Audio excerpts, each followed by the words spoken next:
ప్రతిపక్షంలో ఉన్నప్పుడు వైసీపీ మీద కళానిధినమాట వాస్తవమే. నేను ఇప్పటికీ చెప్తున్నాను, నేను ఓపెన్గా చెప్తున్నాను, కూటమిలో పూర్తి స్థాయిలో పొందు ధర్మాన్ని పాటిస్తుండే party Janasena party. No doubt about that.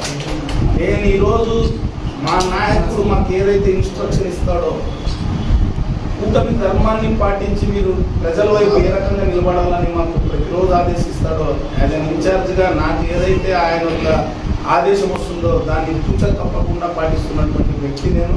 అలాగే మా జన సైనికులు వీరమూర్తి.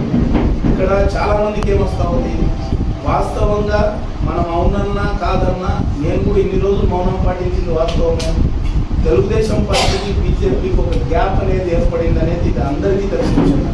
ఇంకా దాన్ని సరిదిద్దడానికి జనసేన పార్టీ ఎంత ప్రయత్నించినా కూడా వాళ్ళ అభిప్రాయాలు కలవట్లేదు. నేను ఓపెన్ చెప్తున్నా, ఈరోజు వాళ్ళ అభిప్రాయాలు కలవట్లేదు. అక్కడ కాస్త ప్రజలు ఇబ్బంది పడుతున్నమాట జనసేన పార్టీ ఒప్పుకుంటుంది. కానీ ఇది ఇక్కడితో ఆగదు. నెక్స్ట్ జనసేన పార్టీనే రంగంలో దిగుతాం.